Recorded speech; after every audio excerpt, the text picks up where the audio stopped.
আসসালামু আলাইকুম এভরিওয়ান। আজকে আমরা এজেসি atomic model and nuclear physics এই চ্যাপ্টারের 4 নম্বর লেকচারটা নিয়ে আলোচনা করব ইনশাআল্লাহ। আমরা ইতিপূর্বে এই অধ্যায়ের উপর 3টা লেকচার কমপ্লিট করছি। প্রথম লেকচারে আমরা বোর মডেলের যে স্বীকার্যগুলো ছিল সেগুলো নিয়ে আলোচনা করছিলাম। 2 নম্বর এবং 3 নম্বর লেকচারে আমরা বোর মডেল সংক্রান্ত এক ইলেকট্রন বিশিষ্ট পরমাণুর বেগ, ব্যাসার্ধ এবং শক্তির যে রাশিমালা ছিল সেগুলো নিয়ে আলোচনা করছি, তাই না? মানে আমরা মূলত যে সূত্রগুলো ছিল সেগুলো প্রতিপাদন করছি, কিন্তু এখনো কোনো ম্যাথ প্র্যাকটিস আমরা করি নাই, তাই না? আমরা এখনো কোনো ম্যাথ প্র্যাকটিস করি নাই। আজকে আমরা আরো দুই একটা সূত্র প্রতিপাদন দেখব, তারপর ইনশাআল্লাহ আমরা ম্যাথ প্র্যাকটিস শুরু করব, ঠিক আছে? তাহলে আজকে আমরা প্রথমে যে জিনিসটা নিয়ে আলোচনা করব সেটা হচ্ছে, আচ্ছা আমি যদি টপিকসের নাম লিখে দিই, সেটা হচ্ছে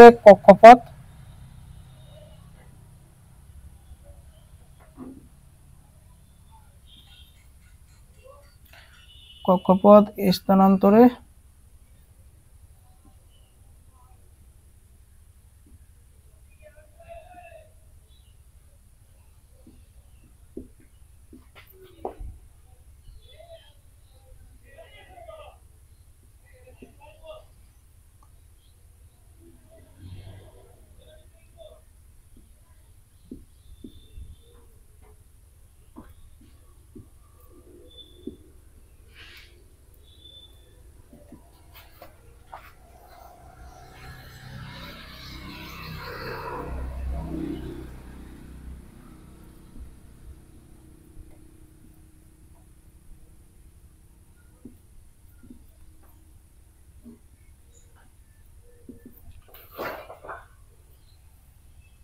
আমি টপিকসের নাম লিখছি কি ভাইয়া?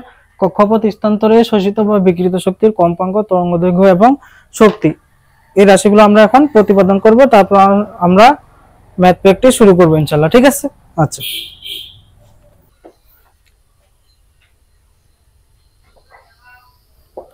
তো আমরা এখন আলোচনা করব কি ভাইয়া? কক্ষপথ স্থানান্তরে শোষিত বা বিকিরিত শক্তির কম্পাঙ্ক, তরঙ্গদৈর্ঘ্য এবং শক্তির যে রাশিমালা আছে সেগুলো নিয়ে আমরা আলোচনা করব, ঠিক আছে? আচ্ছা, আমরা আগের দিন শক্তির রাশিমালা প্রতিপাদন করছিলাম, তাই না? আচ্ছা, সেই প্রতিপাদন করতে গিয়ে আমরা মোট শক্তি এই যে সূত্রটা পাইছিলাম সেটা কি ছিল? সেই সূত্রটা ছিল Z square M E to the power 4, নিচে ছিল 8 H square epsilon square N square, সামনে কি ছিল ভাই? মাইনাস। এই সূত্রটা আমরা আগের দিন প্রতিপাদন করছিলাম, তাই না? আচ্ছা, যে কোনো একটা কক্ষপথে যে মোট শক্তি সেই সূত্রটা ছিল Z square M E to the power 4 8 H square epsilon square N square, সামনে কি? মাইনাস। আচ্ছা, এটা যদি একটা কোনো পরমাণু নিউক্লিয়াস হয়, এটা মনে করো প্রথম কক্ষপথ, দ্বিতীয় কক্ষপথ, তৃতীয় কক্ষপথ, এভাবে অনেকগুলো কক্ষপথ আছে, ঠিক আছে? আচ্ছা, আমরা বোর মডেলের 3 নাম্বার যে স্বীকার্য ছিল সেখানে দেখছিলাম, যদি স্থির কক্ষপথ, মনে করো এটা হচ্ছে 2 নাম্বার কক্ষপথ, এখানে একটা ইলেকট্রন আছে, ঠিক আছে? যদি এই 2 নাম্বার কক্ষপথে ইলেকট্রনটা আজীবন ঘুরতে থাকে তাহলে শক্তির কোনো শোষণও ঘটবে না ভাইয়া, বিকিরণও ঘটবে না, তাই না? এটা কে বলছিল? বিজ্ঞানী নিলস বোর। আমরা 3 নাম্বার স্বীকার্য এটা পড়ছিলাম, তাই না ভাইয়া? আচ্ছা, কিন্তু যদি এখান থেকে এখানে যায়, মানে 2 নাম্বার কক্ষপথ থেকে ইলেকট্রনটা যদি 3 নাম্বার কক্ষপথে যায়, অথবা এই 2 নাম্বার থেকে যদি 1 নাম্বার কক্ষপথে ইলেকট্রনটা আসে, তাহলে শক্তির শোষণও ঘটতে পারে, বিকিরণও ঘটতে পারে। যদি নিম্ন থেকে উচ্চতে যায় তাহলে কি হবে? শক্তির শোষণ ঘটে। কি হবে? শক্তির শোষণ ঘটে। আর যদি উচ্চ থেকে নিম্নতে আসে তাহলে শক্তির কি হবে? বিকিরণ হবে, তাই না? শক্তির কি হবে? আমরা এটা প্রথম লেকচারে আলোচনা করছিলাম, তাই না? আচ্ছা, যে কোনো কক্ষপথে যে শক্তি সেই সূত্রটা হচ্ছে Z square M to the power 4 8 H square epsilon square N square, সামনে কি? মাইনাস। আচ্ছা,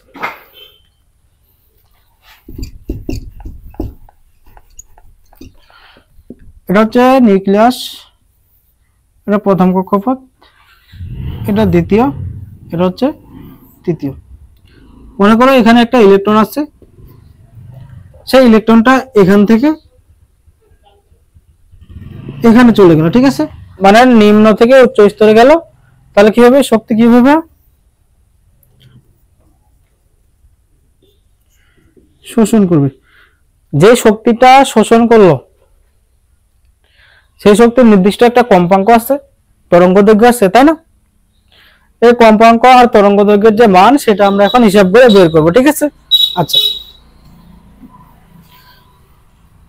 আমরা 3 নম্বর শিকার যে পড়ছিলাম, যদি স্থির কক্ষপথে ইলেকট্রন আবর্তন করে তাহলে শক্তির শোষণও ঘটে না, বিকিরণও ঘটে না, কিন্তু যদি এক স্তর থেকে অন্য স্তরে যায় তাহলে শক্তির শোষণও ঘটতে পারে, বিকিরণও ঘটতে পারে। আর এই শোষিত বা বিকিরিত শক্তির যে পরিমাণ, সেই পরিমাণটা আমরা 3 নম্বর শিকার যে পড়ছিলাম, ডেল ই সমান অর্থাৎ E U E upper minus E low equal to H F equal to H C by lambda. এটা আমরা কোথায় পড়ছিলাম ভাইয়া? বোর মডেলের 3 নম্বর শিকার যে আমরা প্রথম ক্লাসে এই লেকচার এই বিষয়টা নিয়ে আলোচনা করছিলাম, তাই না? আচ্ছা, মনে করো এটা হচ্ছে নিম্ন স্তর, এটা হচ্ছে উচ্চ স্তর। এই নিম্ন এবং এই উচ্চ, এই দুই স্তরের শক্তির যে পার্থক্য সেটা কার সমান? অর্থাৎ ই আপার মাইনাস ই লো, সেটা কার সমান ভাইয়া? এইচ ইন্টু এফ এর সমান। এইচ হচ্ছে প্লাঙ্ক ধ্রুবক আর এফ কি ছিল? ফ্রিকোয়েন্সি বা কম্পাঙ্ক, তাই না?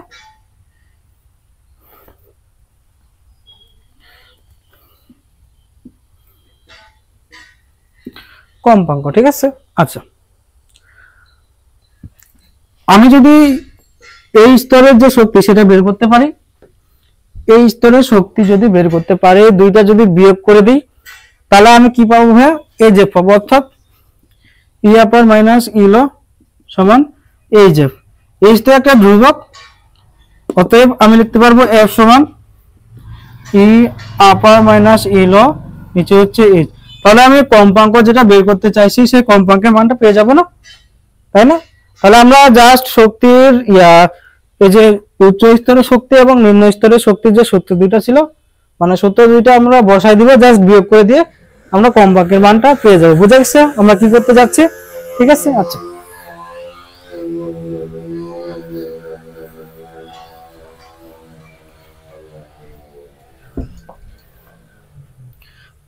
আচ্ছা, আমরা ধরলাম এটা হচ্ছে, আমরা জানি না এটা কততম কক্ষপথ বা কততম শক্তি স্তর। আমরা ধরে নিলাম এটা হচ্ছে N1 কক্ষপথ, এটা হচ্ছে কি ভাই? N2 কক্ষপথ, ঠিক আছে? আচ্ছা, এই কক্ষপথের শক্তি মনে করো E2, এই কক্ষপথের যে মোট শক্তি সেটা আমরা ধরে নিলাম E1, ঠিক আছে? যাক, ধরে নিছি। তাহলে আমরা বোর মডেলের 3 নম্বর স্বীকার্য থেকে পাবো E2 মাইনাস E1 সমান কি ভাইয়া? H into F. এখানে এইচ হচ্ছে প্লাঙ্ক ধ্রুবক আর এফ কি ভাইয়া? এফ হচ্ছে কম্পাঙ্ক। বুঝা গেছে? আচ্ছা আচ্ছা, এখানে কিন্তু মোট শক্তি, ঠিক আছে? আর আমরা কি সূত্রটা জানতাম? যে কোনো কক্ষপথের শক্তি ই সমান Z square M E to the power 4, নিচে ছিল 8 H square epsilon square N square, আর সামনে কি ছিল একটা মাইনাস চিহ্ন। আমরা এটা জানি, তাই না?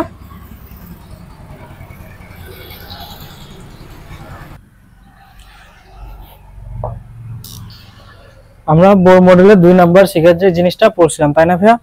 এই যে দুইটা কক্ষপথের শক্তির যে পার্থক্য সেটা কম্পাঙ্ক এবং প্লাঙ্ক ধ্রুবকের যে গুণফল তার সমান, ঠিক আছে? আমরা এটা কততম কক্ষপথ আমরা সেটা জানি না, আমরা ধরে নিচ্ছি এটা N2, এটা হচ্ছে N1। এই কক্ষপথের মোট যে শক্তি সেটা আমরা ধরছি E2, এবং এই কক্ষপথের মোট যে শক্তি সেটা কি ধরছি ভাই? E1। এই দুইটার শক্তির যে পার্থক্য সেটা এইচ এফ এর সমান। আমরা জানি n তম কক্ষপথের যে শক্তি En সমান Z square M E to the power 4 8 H square epsilon square N square, সামনে একটা কি ভাই? মাইনাস। এই সূত্রটা আমরা 1 নাম্বার লেকচারে আলোচনা করছিলাম, তাই না? আচ্ছা, তাহলে আমরা যদি n2 কক্ষপথে শক্তির রাশিমালাটা মানে শক্তির সূত্রটা বসাই তাহলে কি পাবো? আচ্ছা, মাইনাস সূত্রে একটা minus Z square M E to the power 4, নিচে হচ্ছে কি 8 এজ স্কয়ার এপসাইলন স্কয়ার, এবং n2 এর জন্য n2 স্কয়ার, ঠিক আছে? আচ্ছা, সামনে সূত্রে একটা মাইনাস, আবার E1 মানে n1 কক্ষপথে শক্তির যে সূত্রটা সেটা হচ্ছে minus Z square M E to the power 4, নিচে হচ্ছে 8 H square epsilon square N square. এটা সমান কি ভাই? কম্পাঙ্ক প্লাঙ্ক ধ্রুবক ইনটু কম্পাঙ্ক। বুঝা গেছে? আমি জাস্ট এই যে মোট শক্তির যে সূত্রটা সেটা বসাই দিচ্ছি, ঠিক আছে? আচ্ছা, এখানে মাইনাস আছে, এখানে মাইনাস, মাইনাস মাইনাসে কি হবে? প্লাস হয়ে যাবে, আর এটাকে আমি শুধুমাত্র সামনে লিখলাম, এখানে হবে n1 Z square m e to the power 4, নিচে হচ্ছে 8 a square epsilon square n1 square, minus মাইনাসে কি হয় প্লাস হয়ে গেছে, সামনে কি আছে প্লাস আছে। আচ্ছা এই মাইনাসটা গেল, তাহলে Z square m e to the power 4, নিচে হচ্ছে 8 a square epsilon square n2 square সমান এই যে, ঠিক আছে ভাই। আচ্ছা আমি কার মান বের করতে চাই, আমি কম্পাঙ্কের যে মান সেটা বের করতে চাই, তাই না? আচ্ছা তাহলে আমি কি পাবো, আচ্ছা Z M E H square epsilon square N square, মানে এখানে যেগুলো আছে সবগুলো আমি মানে সাধারণ যে জিনিসগুলো আছে সেগুলো আমি কি নিব, এখন কমন নিয়ে নিব, ঠিক আছে। তাহলে Z square M E to the power 4, নিচে হচ্ছে 8 এজ স্কয়ার এপসিলন স্কয়ার, মানে শুধু 1/n1 square minus 1/n2 square সমান এই যে, মানে সবকিছু কমন নিয়ে শুধুমাত্র এই দুইটা জিনিস থাকলো, ঠিক আছে। আমরা কার মান বের করব, কম্পাঙ্কের যে মান সেটা বের করব, ঠিক আছে। আচ্ছা সমান, আচ্ছা তাহলে f সমান এইটা গুণ আছে এদিকে, এদিকে আসলে কি হয়ে যাবে, ভাগ হয়ে যাবে। Z square m e to the power 4 equal to 8 H square আছে, আবার একটা এজ আছে ভাগ হবে, তাহলে 8 এজ কিউব, নিচে হচ্ছে epsilon square into 1/n1 square minus 1/n2 square, ঠিক আছে। আচ্ছা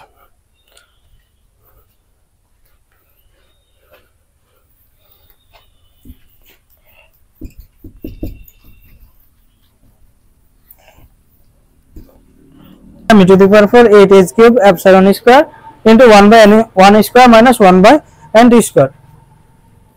আমরা ছোটবেলা থেকে একটা সূত্র পড়ে আসতেছি, সেটা হচ্ছে c = f * ল্যামডা, তাই না ভাই?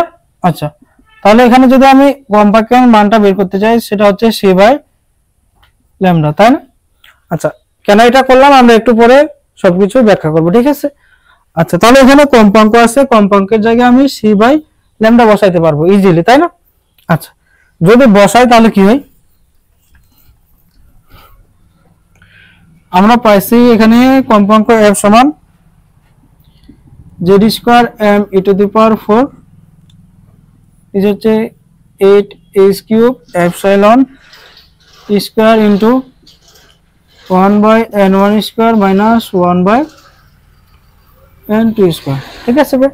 তাহলে আমি কম্পাঙ্কের জায়গায় কি লিখবো এখন, c/λ সমান Z square m e to the power 4 8 h cube epsilon square সমান 1/n1 square minus n2 square, ঠিক আছে ভাই। আচ্ছা আমি যদি বাম দিকে এটা রাখি 1/λ সমান Z square m e to the power 4 8 h cube epsilon square, এখানে উপরে c ছিল, এখানে আসে কি হলো ভাগ হলো 1/n1 square minus 1/n2 square, ঠিক আছে এই পর্যন্ত। আচ্ছা আমি শুরু থেকে কি করছি, শুধুমাত্র দুইটা স্তরের শক্তির যে পার্থক্য সেটা সমান hf এটা লিখছি, তাই না? এটা আমরা বোর মডেলের 3 নম্বর যে শিকার্য ছিল সেই 3 নম্বর শিকার্য এই লাইনটা পড়ছিলাম, ঠিক আছে। তারপর আমরা শক্তির যে সূত্রটা সেটা বসাই দিচ্ছি শুধু, তারপর বিয়োগ করে কমন নিচ্ছি, তারপরে মানে শেষ পর্যন্ত এখানে আসছে। এই কম্পাঙ্ক সমান c/f কোথায় পাইছি, আমরা একটা সূত্র জানতাম c = f ল্যামডা, অতএব কম্পাঙ্ক f সমান c/λ, এই জিনিসটা আমরা পড়ে আসছি আগে থেকে, তাই না ভাই? আচ্ছা এ পর্যন্ত আশা করি আমাদের কোনো সমস্যা হবে না, ঠিক আছে। আচ্ছা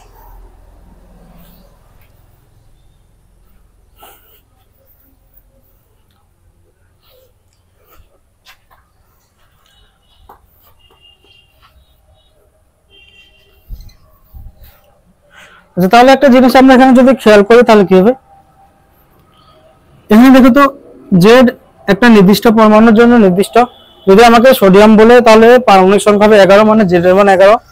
যদি পটাশিয়াম বলে তাহলে একটা নির্দিষ্ট পারমাণবিক সংখ্যা আছে, অথবা অন্য যদি কোনো একটা মৌল বলে তাহলে নির্দিষ্ট একটা পারমাণবিক সংখ্যা হবে, মানে জেড এর মান এক একটা পরমাণুর জন্য নির্দিষ্ট, তাই না? আচ্ছা এম হচ্ছে ইলেকট্রনের ভর, ই হচ্ছে ইলেকট্রনের চার্জ, এইচ হচ্ছে প্লাঙ্ক ধ্রুবক, এপসাইলন একটা ধ্রুবক, আর সি হচ্ছে আলোর বেগ। সি কি ভাইয়া? আলোর বেগ শূন্য মাধ্যমে এর মান 3 × 10⁸ মিটার পার সেকেন্ড। সি হচ্ছে আলোর বেগ শূন্য মাধ্যমে এর মান হচ্ছে 3 × 10⁸ মিটার পার সেকেন্ড। ঠিক আছে। আচ্ছা, তাহলে আমি যদি একটু কাজ করি এখানে 1/λ সমান জেড স্কয়ারকে একটু আলাদা করে রাখলাম, m⁴ নিচে হচ্ছে 8h³ ε² into c 1/n1² minus 1/n2²। ঠিক আছে। আচ্ছা, জেড বাদে বাকি যে রাশিগুলো এখানে আছে তাই না, সবগুলো ধ্রুবক না? শুধুমাত্র জেড একটা ধ্রুবক, মানে এক একটা পরমাণুর জন্য এটার মান এক এক রকম। ঠিক আছে। ইলেকট্রনের ভর, ইলেকট্রনিক চার্জ, প্লাঙ্ক ধ্রুবক, এপসাইলন এবং সি, এগুলো সবগুলোই মোটামুটি একটা করে ধ্রুবক, তাই না? আচ্ছা, তার মানে এই মানটা যে কোনো পরমাণু আমরা নিই না কেন সবার জন্য ফিক্সড একটা ভ্যালু, তাই না? আচ্ছা, এই যে মান, আচ্ছা এটা আমি যদি মুছে দিই,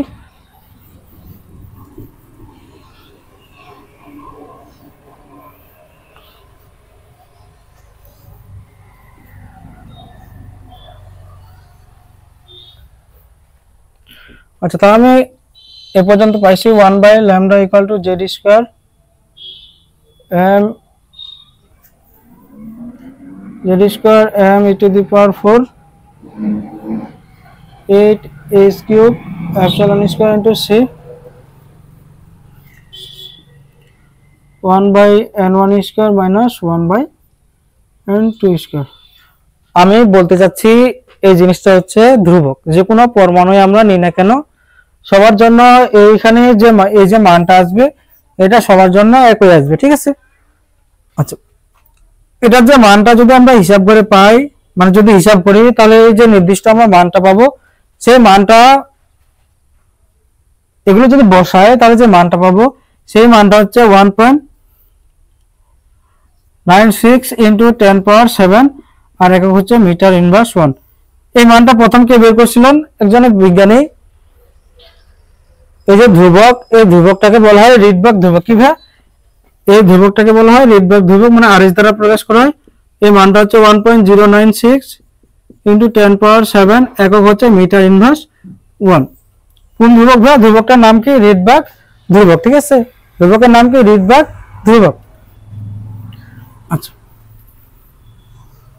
তাহলে আমি এই জায়গায় এখানে লিখতে পারি 1/λ সমান z²। এই ধ্রুবকটার নাম কি বললাম ভাই একটু আগে? রিডবার্গ ধ্রুবক। মানে এই পুরোটা জায়গায় আমি এখন কি লিখবো? রিডবার্গ ধ্রুবক, অর্থাৎ RH into 1/n1² minus 1/n2²। এটার যে মান সেটা নির্দিষ্ট, তাই না? সেই মানটা কত? 1.096 × 10⁻⁷ মিটার ইনভার্স 1। আমি এটার জায়গায় রিডবার্গ ধ্রুবকটা বসাইছি। ঠিক আছে।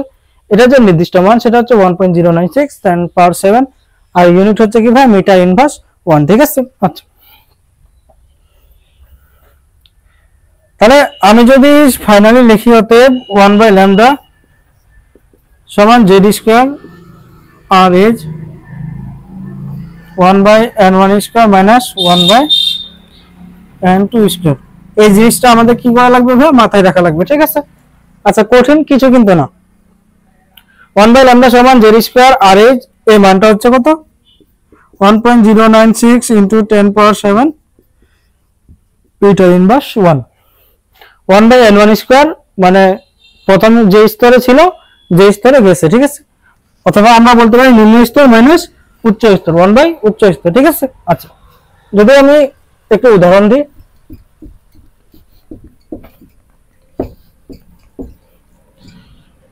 এটা হচ্ছে নিউক্লিয়াস, এটা প্রথম, এটা দ্বিতীয়। ঠিক আছে। এটা হচ্ছে প্রথম, এটা হচ্ছে দ্বিতীয়। যদি প্রথম থেকে দ্বিতীয়তে যায় একটা ইলেকট্রন, প্রথম স্তর থেকে যদি দ্বিতীয় স্তরে যায়, তাহলে আমি যে তরঙ্গ দৈর্ঘ্য পাবো সেটা 1/λ সমান z² RH ইন্টু 1/, প্রথম স্তরের জন্য n1 এর মান হচ্ছে 1 মাইনাস 1/, দ্বিতীয় স্তরের জন্য n2 এর মান হচ্ছে 2, সেটার উপরে স্কয়ার। ঠিক আছে। আবার যদি একটা ইলেকট্রন এখান থেকে মানে দ্বিতীয় থেকে প্রথমে যায়, তাহলে আমি কি লিখবো? 1/λ সমান z² আর এজ 1/2 স্কয়ার মাইনাস 1/1 স্কয়ার। বুঝা গেছে? এভাবে লিখবো না, এভাবে যদি লিখি তাহলে এটা হচ্ছে ছোট, এটা হচ্ছে বড়, তাই না? তাহলে সামনে পুরোটা কি হয়ে যায়, মাইনাস হয়ে যায়, তাই না? তাহলে আমরা এই কাজটা না করে এখানে কি লিখবো, এখানে লিখবো 1 মানে ছোটটার বর্গ মাইনাস 1 উচ্চ স্তর যেটা ছিল সেটার বর্গ। ঠিক আছে, মানে আমরা প্রথমে ছোট স্তরটা লিখবো তারপরে বড় স্তরটা লিখবো। ঠিক আছে, আমরা প্রথমে ছোট স্তরটা লিখবো তারপরে বড় স্তরটা লিখবো। যদি উল্টা করে লিখি তাহলে কি হয়ে যায়, সামনে মাইনাস হয়ে যাবে। ঠিক আছে, এটা করা যাবে না। বুঝা গেছে? আচ্ছা,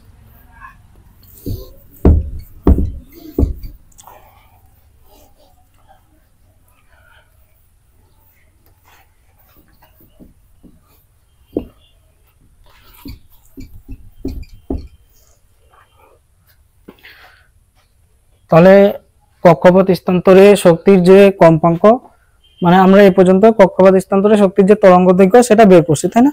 সেই সূত্রটা ছিল, মানে একমাত্র যেটা বের করলাম 1/λ সমান Z square R H 1/n1 square minus 1/n2 square, যেখানে আর এজ এর মান হচ্ছে 1.096 ইন্টু 10⁻7 মিটার ইনভার্স 1। ঠিক আছে ভাই, তার মানে এটা আর এজ অর্থাৎ ঋণভাগ ধ্রুবকের যে মান সেটা 1.096 10⁻7 মিটার ইনভার্স 1। ঠিক আছে, আচ্ছা, আমাকে যদি তরঙ্গ দৈর্ঘ্য বের করতে বলে তার মানে আমি 1/λ সমান কিছু একটা পাবো। তবে এটাকে যদি ব্যস্তকরণ মানে ব্যস্তানুপাত করে দিই অর্থাৎ ল্যামডা সমান 1/something, তার মানে এই মানটাকে যদি জাস্ট ব্যস্তকরণ করে দিই তাহলে আমি ল্যামডার মান পেয়ে যাব। ঠিক আছে, আচ্ছা, আমরা যখন ম্যাথ করব তখন এই সম্পর্কিত মানে এই সূত্র সম্পর্কিত অনেকগুলো প্রবলেম আমরা ইনশাআল্লাহ সলভ করব, তখন আরো আমাদের ক্লিয়ার হয়ে যাবে। ঠিক আছে ভাই, আচ্ছা আচ্ছা, এখানে ল্যামডা কি ভাই, তরঙ্গ দৈর্ঘ্য, আর 1/λ যেটা আছে সেটাকে বলা হয় একক দৈর্ঘ্যে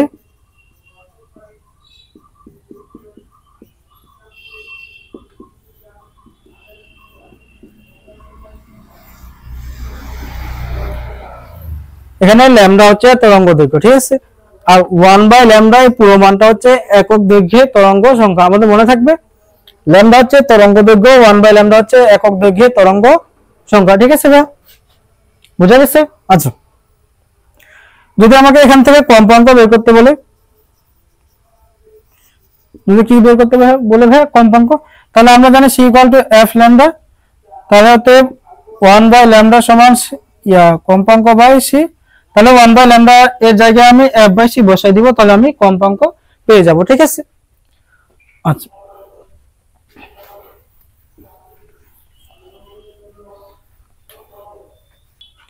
আচ্ছা, এখন পর্যন্ত আমরা প্রতিপাদন সম্পর্কিত যতগুলো বিষয় ছিল সেগুলো মোটামুটি সবগুলো আলোচনা করলাম গত লেকচারে, এবং আজকে এই পর্যন্ত আমরা মোটামুটি আলোচনা করছি। এখন আমরা ম্যাথ করার জন্য মোটামুটি প্রস্তুত। ঠিক আছে, তো আমরা শুরু করব আজকে আমাদের প্রথম ম্যাথ প্রবলেম।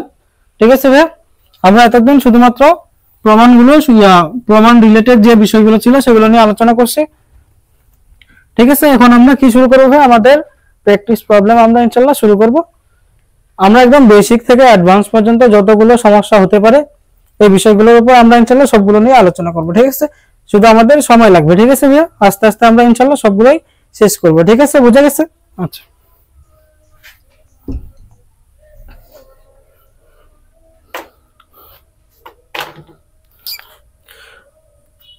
আচ্ছা, আমাদের প্রথম প্রশ্ন হচ্ছে লিথিয়াম 2+ পরমাণুর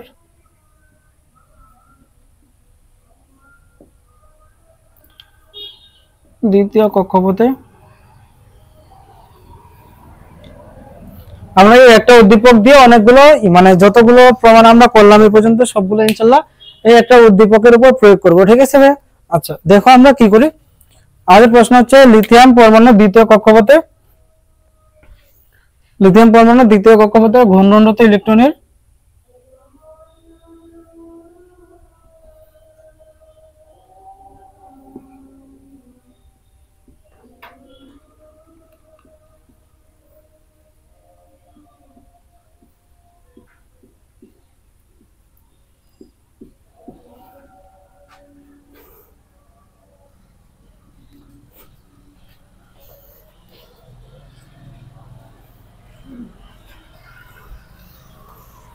লিথিয়াম 2+ পরমাণু দ্বিতীয় কক্ষপথে ঘূর্ণনরত ইলেকট্রনের নাম্বার 1 কি ভাই? প্রথম প্রশ্নটা হচ্ছে বেগের মানে বেগ কত সেটা বের করা, বেগ কত। 2 নম্বর হচ্ছে ব্যাসার্ধ,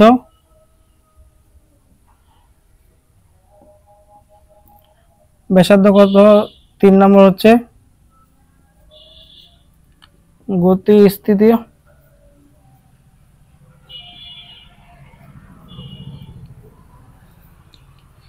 বিভব শক্তির যে মান সেটা কত। আচ্ছা, তারপরে যদি আমি আরো প্রশ্ন দিই সেটা হচ্ছে কৌণিক বেগ কত।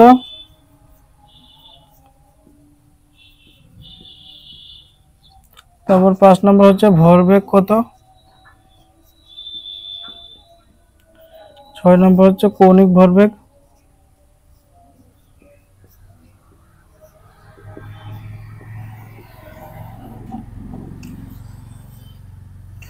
7 নম্বর হচ্ছে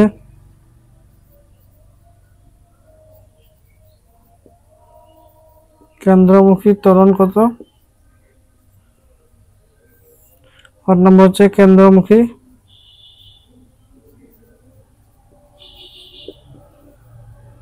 বল কত। ঠিক আছে, মানে এই যে একটা উদ্দীপকের উপরে আমরা এই 8টা প্রশ্ন সলভ করব। ঠিক আছে, তাহলে মানে আমরা এতদিন বেগ, ব্যাসার্ধ, শক্তি রাশি মতো প্রতিপাদন করে আসলাম, তাই না? এখন শুধুমাত্র এই উদ্দীপকটার উপরে এই সূত্রগুলো প্রয়োগ করব। ঠিক আছে ভাই? আচ্ছা, আমরা যদি সমাধান করতে যাই 1 নাম্বার, আমরা কি জানি, মানে আমাদের বেগ বের করতে বলছে কার, লিথিয়াম 2+ পরমাণু দ্বিতীয় কক্ষপথে। ঠিক আছে, আমরা সূত্রটা জানছিলাম n তম কক্ষপথে বেগ vn সমান ze², নিচে হচ্ছে 2h এপসাইলন ইনটু n, তাই না? এটা আমরা 2 নম্বর লেকচারে আলোচনা করছি, তাই না ভাই? আচ্ছা, z কি ছিল, পারমাণবিক সংখ্যা, e হচ্ছে ইলেকট্রনের চার্জ, h হচ্ছে প্লাঙ্ক ধ্রুবক, এপসাইলন এর মান একটা নির্দিষ্ট মান আছে, n হচ্ছে কততম কক্ষপথে আমি বের করতেছি সেই কক্ষপথ সংখ্যা। ঠিক আছে, আচ্ছা কি বলছে আমাকে, দ্বিতীয় কক্ষপথ, তার মানে এটার দ্বারা কি বোঝাচ্ছে আমাকে, n এর মান কি ভাইয়া 2। আর কি বলছে আমাকে এখানে, লিথিয়াম 2+ আয়ন, মানে পরমাণুটা কি ভাইয়া, লিথিয়াম।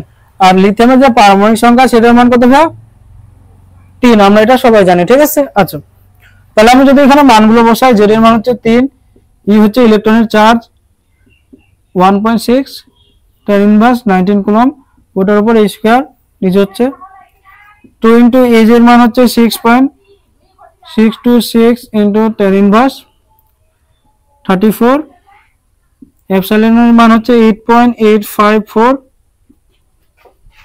Into tan inverse 12। আর n তো আমাকে বলে দিছে কততম কক্ষপথ, 2 নম্বর কক্ষপথ, তার মানে n এর মান হচ্ছে 2। এখন জাস্ট এটা ক্যালকুলেশন করে আমি মানটা বসাই দিব, তাহলে উত্তরটা পেয়ে যাব, তাই না? আচ্ছা যদি হিসাব করি তাহলে কি হয়, 3 ইনটু 1.6 tan ইনভার্স 19 কুলম্ব, এটার উপরে h², 2 into 6.626 tan inverse 34 into 4 tan inverse 12 into 2। তাহলে এই মানটা যে আসছে সেটা হচ্ছে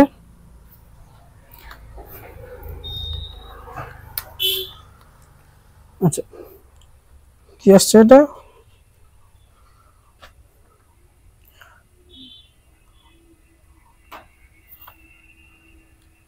আচ্ছা এই মানটা আসছে আমাদের 3.273 ইনটু 10⁶ এত মিটার পার সেকেন্ড।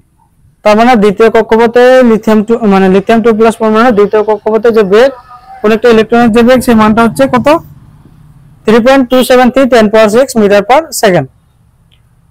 আচ্ছা এখন আমি কখন করব, যখন আমি রিটেন পরীক্ষায় অ্যানসার করব বা বোর্ড পরীক্ষায় যখন অ্যানসার করব তখন এভাবে লিখব। কিন্তু যখন আমরা অ্যাডমিশন বা এমসিকিউর জন্য অ্যানসার করব তখন কি এই বিষয়টা লিখব না, তখন আমরা জাস্ট লিখব n তম কক্ষপথে বেগ vn সমান 2.18 ইনটু 10⁶, উপর হচ্ছে z, নিচে হচ্ছে n। এই জিনিসটা আমরা প্রথম 2 নম্বর লেকচারে আলোচনা করছি, তাই না? তাহলে এখানে যদি আমি লিখি 2.18 ইন্টু 10^6, জেড এর মান কত হয়? এই যে 3, জেড এর মান হচ্ছে 3, আর এন এর মান কত? এই যে দ্বিতীয় কক্ষপথ, আমাকে বলছে 2 নম্বর কক্ষপথ, তাহলে এন এর মান কত? 2।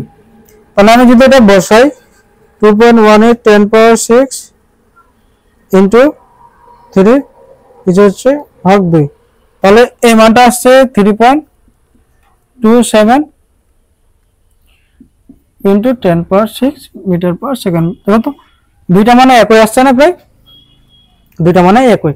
তাহলে আমাদের যদি মানে রিটেন পরীক্ষা বা বোর্ড পরীক্ষায় যদি অ্যান্সার করি তাহলে সূত্রটা লিখে তারপর আমরা মানগুলো বসাই, তারপর বের করব। আর যদি এমসিকিউ বা বোর্ড অ্যাডমিশন পরীক্ষা হয় তাহলে আমরা জাস্ট এই যে এটা আমরা জানি এই সূত্র থেকে আমরা জিনিসটা বসাই দিব, ঠিক আছে ভাই? আচ্ছা, তাহলে আমাদের এটা সলভ আমরা করলাম, ঠিক আছে? আচ্ছা,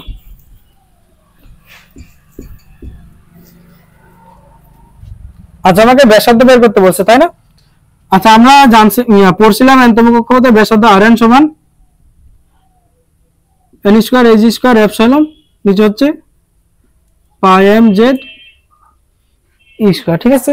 আচ্ছা, এখানে n এর মান কত ভাইয়া? 2। কত নম্বর কক্ষপথ? 2 নম্বর কক্ষপথ। আর z এর মান কত? 3। n এবং z বাদে বাকি সবগুলো কি ধ্রুবক, তাই না? আচ্ছা, আমি যদি মানে আমি একটু আগে বললাম, এখনো বলতেছি, যদি আমরা বোর্ড পরীক্ষায় অ্যানসার করি তাহলে এই সূত্রটা লিখবো, তারপর মানগুলো বসাবো, ঠিক আছে? তাহলে আমরা কি করব? n এর মান হচ্ছে 2, তার মানে 2 এর উপরে স্কয়ার ইনটু a এর মান 6.626 tan ইনভার্স 34, এই পুরোটার উপরে স্কয়ার ইনটু এপসাইলন এর মান হচ্ছে 8.854 ইনটু tan ইনভার্স 12, আর নিচে হচ্ছে পাই এর মান 3.1416 ইনটু মানে ইলেকট্রনের ভর, এই মানটা হচ্ছে 9.11 tan ইনভার্স 31, আর জেড হচ্ছে পারমাণবিক সংখ্যা, এই মানটা কত? 3, ঠিক আছে? কেন? লিথিয়াম পরমাণু বলার জন্য এটার মান হচ্ছে 3 ইনটু ই হচ্ছে ইলেকট্রনের চার্জ, ই হচ্ছে ইলেকট্রনের চার্জ, এই মানটা হচ্ছে 1.6 tan ইনভার্স 19 কুলম্ব, এটার উপর কি আছে? স্কয়ার আছে, তাই না? আচ্ছা, এখন এই মানটা হিসাব করে যেটা অ্যান্সার আসবে সেটাই আমার অ্যান্সার, ঠিক আছে? আচ্ছা, তাহলে আমি যদি একটু হিসাব করি তোমাদের দেখাই।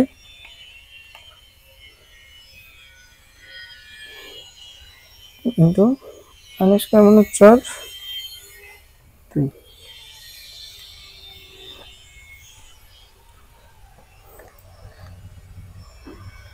ইনটু, তাহলে এই মানটা আসতেছে 0.706 ইনটু tan ইনভার্স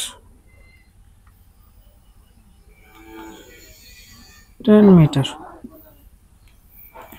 তাহলে দ্বিতীয় কক্ষপথের যে ব্যাসার্ধ, সেই ব্যাসার্ধের মান এত মিটার, ঠিক আছে? আচ্ছা, এটা কোথায় করব আমরা? বোর্ড পরীক্ষায়, ঠিক আছে? আচ্ছা, দেখো আমি লিখছি এতগুলো বিষয়, কিন্তু আমরা যখন মানে আমরা একটু চালাকি করতে পারি, কি সেটা চালাকিটা হচ্ছে কি, আমরা এগুলো লিখছি, ঠিক আছে, কিন্তু আমরা একটা সূত্র জানি, এনতম কক্ষপথের ব্যাসার্ধ rn সমান 0.53 into n square by Z, এত অ্যাংস্ট্রম বা 0.53 tan inverse 10 into n square by Z এত মিটার, ঠিক আছে ভাই? আমি মনে করে এখন বোর্ড পরীক্ষায় অ্যান্সার করতেছি, ঠিক আছে? আমি সূত্রটা লিখলাম, এই মানগুলো বসাইলাম, কিন্তু আমি এই মানগুলো দিয়ে হিসাব করব না, ঠিক আছে? কেন? আমি মনে মনে জানি এনতম কক্ষপথের ব্যাসার্ধ rn সমান এটা, ঠিক আছে ভাই? আচ্ছা, এই জিনিসটা আমি জানি, ঠিক আছে? আচ্ছা, আমি জাস্ট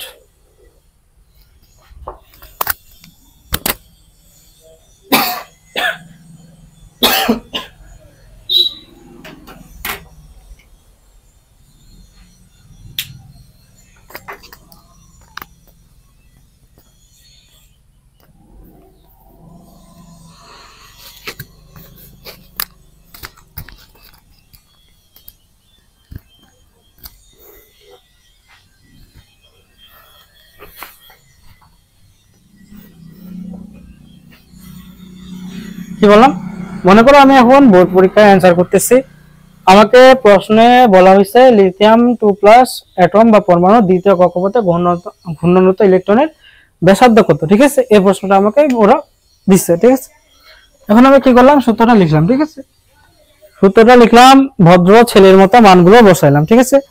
কিন্তু আমি এখন এই মানগুলো ক্যালকুলেটরে বসাই হিসাব করবো না, একটু চালাকি করবো, ঠিক আছে।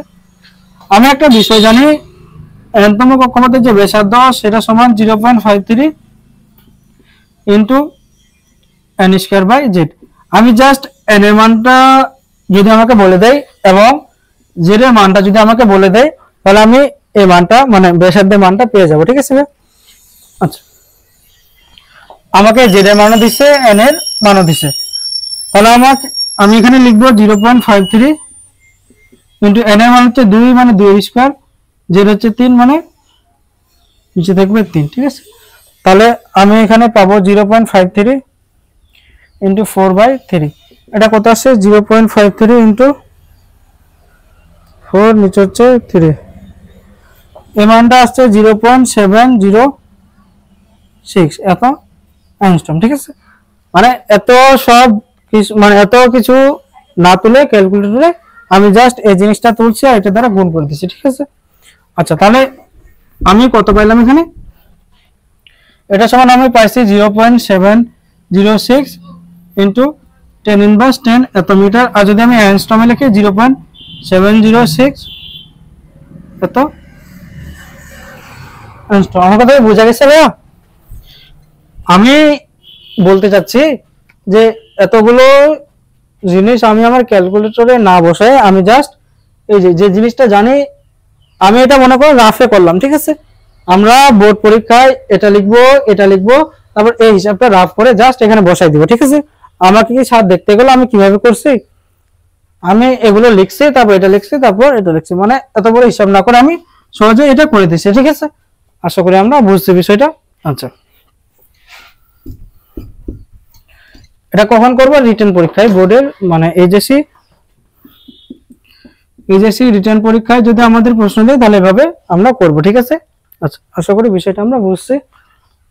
আচ্ছা, আমি মুছলাম এটা।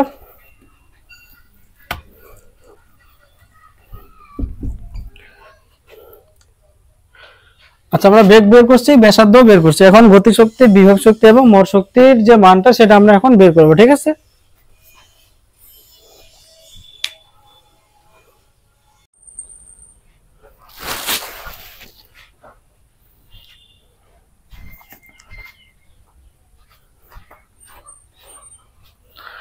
আমরা বেগ বের করছি, ব্যাসার্ধ বের করছি এবং শক্তি নিয়ে আলোচনা করব, ঠিক আছে। তাহলে আমরা এখন 3 নম্বর যে কোশ্চেনটা সেটা সমাধান করব, সেটা কি, আচ্ছা, গতিশক্তি, বিভব শক্তি, আচ্ছা স্থিতি শক্তি, আচ্ছা এটা বিভব না, এটা হচ্ছে মোট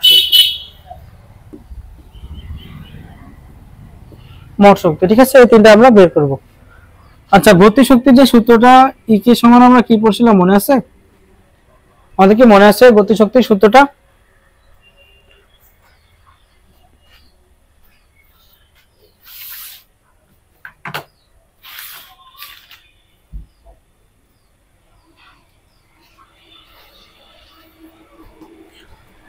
আমরা গতিশক্তি বের করব, ঠিক আছে।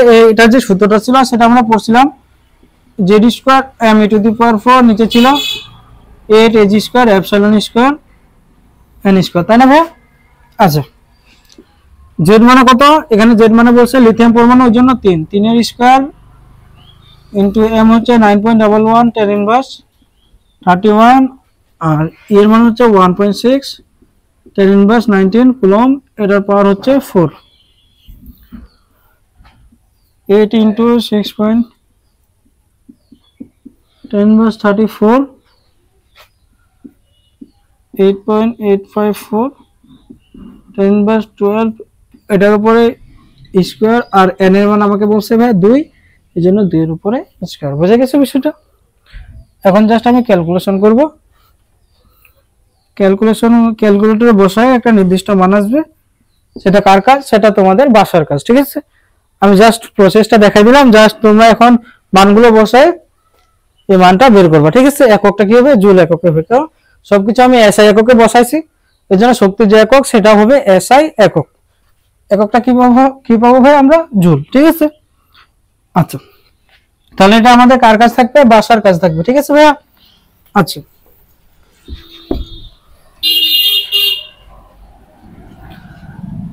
আচ্ছা বিভব শক্তি ইপি এর যে সূত্রটা ছিল সেটা আমাদের মনে আছে? সেই সূত্রটা কি ছিল ভাইয়া, মনে আছে? বিভব শক্তি ইপি সমান Z square M to the power 4 H square epsilon square N square, পুরোটার সামনে কি ছিল? মাইনাস ছিল। মনে আছে কি আমাদের? আছে, থাকা উচিত। মাইনাস জেড এর মান হচ্ছে 3 এর উপরে স্কয়ার, এম এর মান হচ্ছে 9.11 tan ইনভার্স 31 ইনটু এর মান 1.6 tan ইনভার্স 19 এটার পাওয়ার 4, তারপর হচ্ছে 4 এজ এর মান 6.626 tan ইনভার্স 34 এটার উপরে স্কয়ার 8.854 tan ইনভার্স 12 এটার উপরে স্কয়ার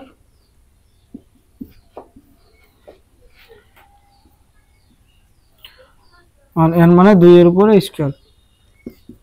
এই যে মানটা আসবে সেটা কার কাজ? তোমাদের বাসার কাজ। ঠিক আছে, আমি প্রসেসটা দেখাই দিচ্ছি, এখন তোমরা জাস্ট ক্যালকুলেশন করে মানটা বের করবে। ঠিক আছে, আচ্ছা এখন যে আমি মোট শক্তি বের করেছি, মোট শক্তি অর্থাৎ ই টোটাল, সে যে সূত্রটা ছিল সেটা কি ছিল? এখানে 4 এর জায়গায় শুধু কি ছিল? 8 ছিল। আমরা এটা 2 নম্বর মানে 3 নম্বর লেকচারে ডিটেইলসে আলোচনা করছিলাম, এই সূত্রগুলো প্রতিপাদন করছিলাম, তাই না? আমাদের অবশ্যই মনে থাকা উচিত। সামনে কি ছিল? মাইনাস। তাহলে আমি এখানে আগের মতো এই মানগুলো বসাবো। ঠিক আছে, যদি রিটেন পরীক্ষা মানে বোর্ড পরীক্ষা অ্যানসার করি তাহলে আমি এই মানগুলো বসাবো। কিন্তু যদি এমনটা হয় আমি মনে করি এমসিকিউ অথবা অ্যাডমিশনে অ্যানসার করতেছি, তাহলে কি লিখবো? এটা যে শর্টকাটটা ছিল আমরা কি জানতাম? মাইনাস 13.6 এত electrovolt into Z square by N square, এই জিনিসটা আমরা আলোচনা করছিলাম, তাই না? আচ্ছা তাহলে মাইনাস 13.6 ইন্টু জেড এর মান হচ্ছে 3, জেড এর মান কত ভাই? 3, তার মানে 3 এর উপরে স্কয়ার, এন মানে 2 নম্বর কক্ষপথ অর্থাৎ 2 এর উপরে স্কয়ার। তাহলে এটা আমি কত পাবো? মাইনাস 13.6 ইন্টু 9/4, তাহলে এটা আমি পাইলাম মাইনাস 30.6 এত ইউনিট কি? ইলেকট্রোভোল্ট। ঠিক আছে, এটা আমি এমসিকিউতে অথবা রিটেনে অ্যাডমিশন টেস্টে এভাবে অ্যানসার করব। ঠিক আছে, আর যদি বোর্ড পরীক্ষা হয় আমি সূত্রটা লিখবো, মানগুলো বসাবো, হিসাব করবো, তারপরে উত্তরটা বের করবো। বুঝে গেছে? আচ্ছা আমি এটা বুঝলাম। ঠিক আছে,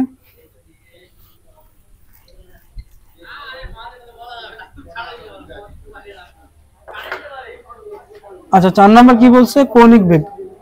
আমরা সূত্র জানি কি কৌণিক বেগের? যারা জানি তারা তো ভালো হয়, কেউ যদি না জানি তাহলে আমরা যখন আমরা ওই যে নিউটনিয়ান বলবিদ্যা অধ্যায়টা নিয়ে আলোচনা করব, তখন কৌণিক বেগ, কৌণিক ভরবেগ বা যত কেন্দ্রমুখী ত্বরণ, কেন্দ্রমুখী বল, এগুলো নিয়ে আমরা ইনশাআল্লাহ ডিটেইলসে আলোচনা করব। ঠিক আছে, আচ্ছা জাস্ট আমরা সূত্রটা যদি আমি লিখি, কৌণিক বেগ যে ওমেগা দ্বারা প্রকাশ করা হয়, এই ওমেগা সমান রৈখিক বেগ আর ব্যাসার্ধ, মানে রৈখিক বেগ বাই ব্যাসার্ধ, এটা হচ্ছে কৌণিক বেগের সূত্র। আমি দ্বিতীয় কক্ষপথে কৌণিক বেগ বের করতে চাইছি, অর্থাৎ ওমেগা 2 অর্থাৎ দ্বিতীয় কক্ষপথের বেগ ডিভাইডেড বাই দ্বিতীয় কক্ষপথের ব্যাসার্ধ। ঠিক আছে, বেগের মান আমরা এখানে বের করছি, তাই না? দ্বিতীয় কক্ষপথের বেগ 1 নম্বর প্রশ্নে বের করছি, দ্বিতীয় কক্ষপথের যে ব্যাসার্ধ সেটা বের করছি। এখন দুইটা যদি ভাগ করে দিই তাহলে দ্বিতীয় কক্ষপথের কৌণিক বেগ আমরা বের করতে পারবো না। আচ্ছা মনে করো আমাকে বোর্ড পরীক্ষায় এই প্রশ্নটা সমাধান করতে দিছে, আমি কি করব? আগে দ্বিতীয় কক্ষপথের বেগ বের করবো আলাদা করে, তারপর ব্যাসার্ধের মানটা আলাদা করে বের করব, তারপর দুইটা ভাগ করে দিয়ে কৌণিক বেগ পেয়ে যাবো আমি। ঠিক আছে, কিন্তু যদি এই বিষয়টা এমসিকিউতে বা অ্যাডমিশনের জন্য হয় তাহলে আমরা কি করব? 2 নম্বর কক্ষপথের বেগ এবং 2 নম্বর কক্ষপথের যে ব্যাসার্ধ সেটা বের করার জন্য আমরা শর্টকাট যে নিয়মটা ছিল সেটা অ্যাপ্লাই করব। ঠিক আছে ভাই, কি ছিল? 2.18 10^6 ইন্টু জেড বাই এন, এটা হচ্ছে এনতম কক্ষপথে বেগের যে সূত্রটা ছিল সেটা, আর ব্যাসার্ধ হচ্ছে 53 into 10 inverse 10 into z square by n square by z, ঠিক আছে। এটা হচ্ছে ব্যাসার্ধের যে শর্টকাটটা ছিল সেটা, ঠিক আছে। যদি আমরা বোর্ড পরীক্ষায় অ্যানসার করি তাহলে কি করব, এই দ্বিতীয় কক্ষপথের বেগের মানটা আলাদাভাবে বের করব, ব্যাসার্ধের মানটাও আলাদাভাবে বের করব, দুইটা ভাগ করব, তারপরে কৌণিক বেগের মানটা আমরা পেয়ে যাব, ঠিক আছে, বুঝা গেছে। কিন্তু যদি এমসিকিউ বা অ্যাডমিশনে হয় তাহলে আমরা এভাবে শর্টকাট অ্যাপ্লাই করে বের করব, ঠিক আছে। এখন জাস্ট এটা ক্যালকুলেশন যদি আমরা করি, আচ্ছা যদি মানটা আমি বসাই 2.18 10^6, জেড এর মান হচ্ছে 3 আর এন এর মান হচ্ছে 2, নিচে হচ্ছে 0.53 tan ইনভার্স 10 ইনটু এন এর মান হচ্ছে আমাদের 2 মানে 2 এর স্কয়ার আর জেড মানে হচ্ছে কত ভাই 3। এখন জাস্ট হিসাবটা করব, ঠিক আছে। 2.18 10^6 ইনটু 3/2 নিচে হচ্ছে 0.53 tan ইনভার্স 10 ইনটু 4/3। তাহলে যে মানটা আসলো সেটা হচ্ছে 4.63 10^16। কৌণিক বেগের যে একক সেটা হচ্ছে রেডিয়াস পার সেকেন্ড। কৌণিক বেগের একক কি ভাই, রেডিয়াস পার, আচ্ছা রেডিয়াস না সরি, কৌণিক বেগের একক হচ্ছে রেডিয়ান পার সেকেন্ড। কি ভাই, রেডিয়ান পার সেকেন্ড। কিভাবে এককটা আসছে আমরা কোথায় আলোচনা করব, একটু আগে আমি বলছি নিউটনিয়ান বলবিদ্যা অর্থাৎ নিউটনিয়ান মেকানিক্স যে অধ্যায়টা আছে আমাদের বই অত্যন্ত গুরুত্বপূর্ণ অধ্যায়, সেই অধ্যায়টা যখন আলোচনা করব তখন আমরা কৌণিক বেগ, ভরবেগ, কৌণিক ভরবেগ, কেন্দ্রমুখী ত্বরণ, কেন্দ্রমুখী বল এগুলো নিয়ে আমরা ইনশাআল্লাহ ডিটেইলসে আলোচনা করব। আজকে জাস্ট আমরা সূত্রটা মাথায় রাখি, সেটা হচ্ছে কৌণিক বেগ ওমেগা সমান ভি বাই, আর আমি বেগের দ্বিতীয় কক্ষপথে বেগের মান বসাইছি, দ্বিতীয় কক্ষপথে ব্যাসার্ধের মান বসাইছি, দুইটা নিয়ে ক্যালকুলেশন করছি জাস্ট। তাহলে আমি যে মানটা পাইছি এটা হচ্ছে এত রেডিয়ান পার সেকেন্ড, এটা হচ্ছে দ্বিতীয় কক্ষপথে যে কৌণিক বেগ সেই মানটা, ঠিক আছে। আশা করি আমরা বুঝছি বিষয়টা।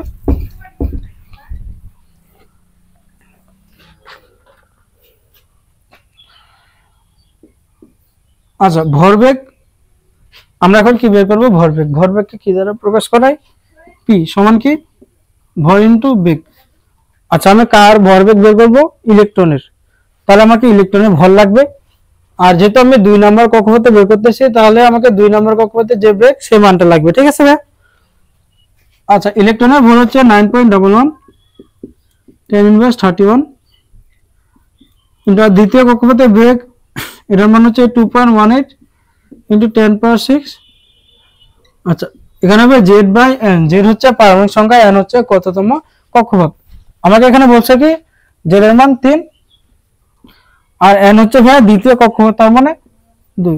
তাহলে এই মানটা আসবে 9.11 10 ইনভার্স 31 ইনটু 18 10^6 ইনটু 3/2। তাহলে ভরবেগ হচ্ছে 2.978 ইনটু 10 ইনভার্স 24। ভরবেগের একক হচ্ছে কেজি মিটার পার সেকেন্ড, বুঝা গেছে। আমি যদি আরেকবার চেক করে নিই ক্যালকুলেশনটা, 9.11 10 ইনভার্স 31 2.18 10^6 জেড এর মান 3 এন এর মান 2, তাহলে 2.97897 10 ইনভার্স 24 এত কেজি মিটার পার সেকেন্ড। এটা আমাদের অ্যানসার, ভরবেগের মান, ঠিক আছে ভাই। আচ্ছা তাহলে আমাদের 5 নাম্বার পর্যন্ত আমরা আলোচনা করছি, ঠিক আছে। আচ্ছা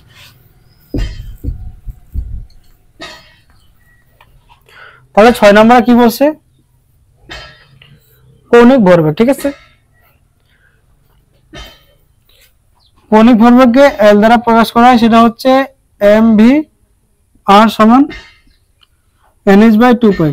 আমাদের কি মনে পড়তেছে এই জিনিসটা কোথায় আমরা আলোচনা করছিলাম, আমরা এটা বোর মডেলের যে 2 নম্বর শিকার্য ছিল সেখানে আলোচনা করছিলাম, তাই না ভাইয়া।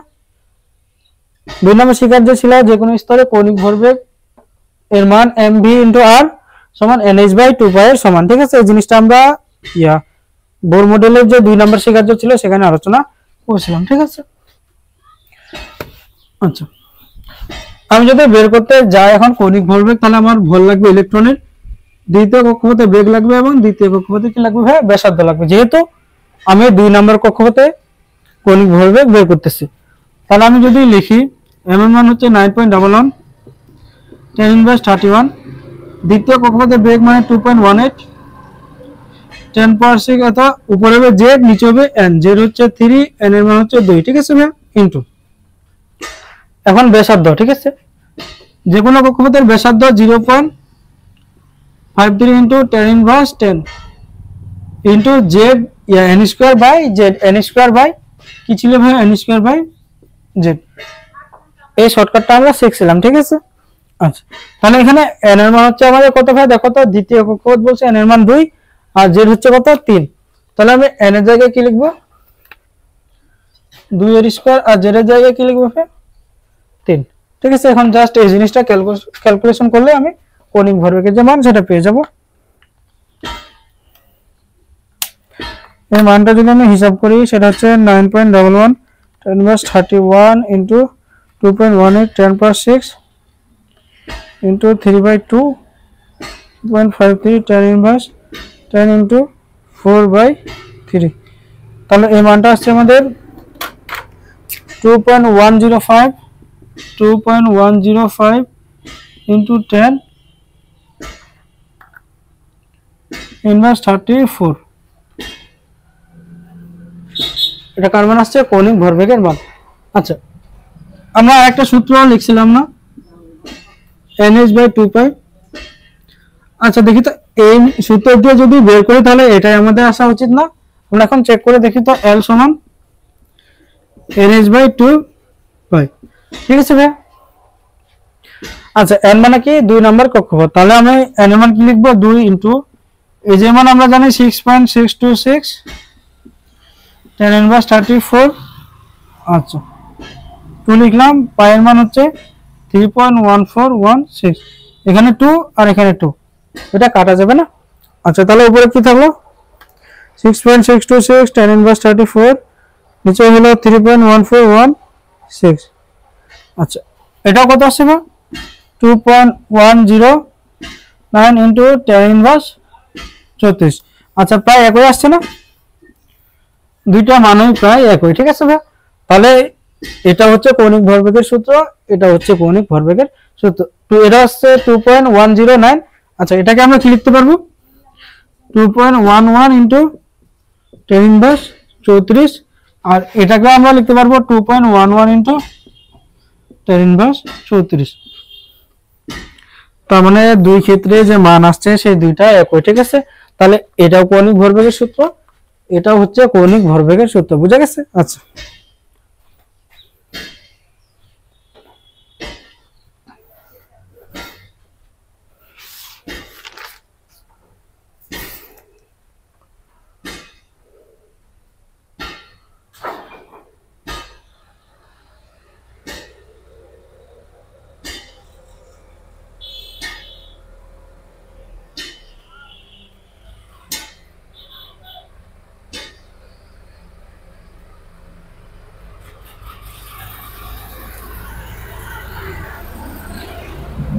আচ্ছা বোঝা গেছে জিনিসটা, আমি এটা বুঝলাম, ঠিক আছে, আশা করি তোমরা বুঝছো।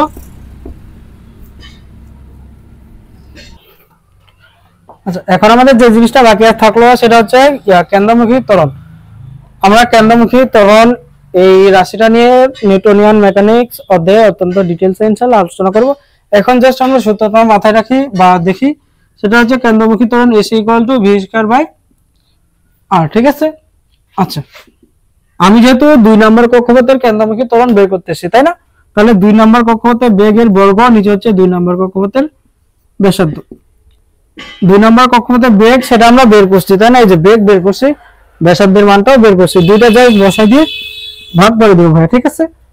এটা আমাদের বাসার কাজ থাকবে, ঠিক আছে, আমরা ইনশাআল্লাহ করতে পারবো, তাই না।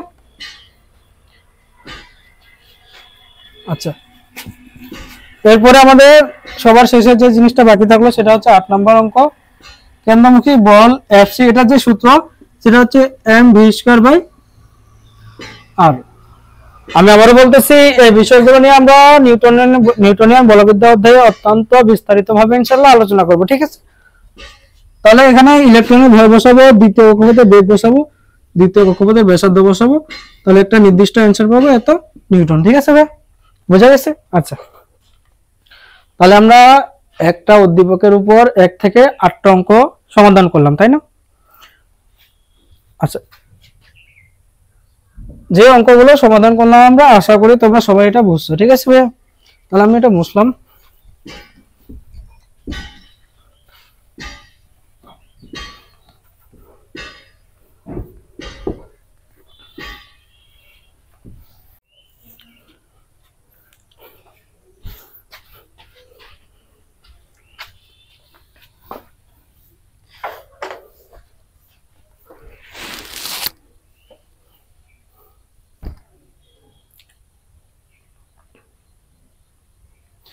আচ্ছা, এবার আমরা যে প্রশ্নটা নিয়ে আলোচনা করব সেটা আমি অলরেডি লিখছি। প্রশ্নটা কি? হাইড্রোজেন পরমাণু ভূমি স্তরে শক্তি হচ্ছে -13.6 এত ইলেকট্রনভোল্ট। এই জিনিসটা আমরা জানি, তাই না? আচ্ছা, একটি এত হাজ কম্পাঙ্কের বিকিরণ ভূমি স্তরে ইলেকট্রনকে আঘাত করলো, তা কোন স্তরে গমন করবে সেটা আমাদের বের করা লাগবে, ঠিক আছে। আচ্ছা, এটা যদি নিউক্লিয়াস হয় হাইড্রোজেন পরমাণুর, এটা হচ্ছে প্রথম স্তর, এটা দ্বিতীয় স্তর, এটা তৃতীয়, এটা চতুর্থ, এভাবে অনেকগুলো স্তর আছে, ঠিক আছে। আচ্ছা, ভূমি স্তর বলতে বুঝাইছে প্রথম স্তর। কি ভাই? ভূমি স্তর মানে প্রথম স্তর, ঠিক আছে। এই প্রথম স্তরে একটা কি ছিল? ইলেকট্রন ছিল। এই ইলেকট্রনকে একটা বিকিরণ কি করলো ভাই? আঘাত করলো, ঠিক আছে। যেহেতু এই আঘাত প্রাপ্ত হয়েছে, তাহলে অবশ্যই এই জায়গায় বসে থাকবে না। এই এই প্রথম স্তর থেকে হয় দ্বিতীয় স্তরে যাবে, অথবা তৃতীয়, অথবা চতুর্থ, অথবা অন্য কোনো স্তরে যাবে। আঘাত খাওয়ার পরে প্রথম স্তর থেকে কোন স্তরে গেল সেই জিনিসটা আমাদের বের করা লাগবে, ঠিক আছে। তার মানে এক স্তরে ছিল, অন্য স্তরে গেল, তাই না ভাই? আমরা এই প্রশ্নটা দুইটা নিয়মে সলভ করব, ঠিক আছে। আমি কি বললাম?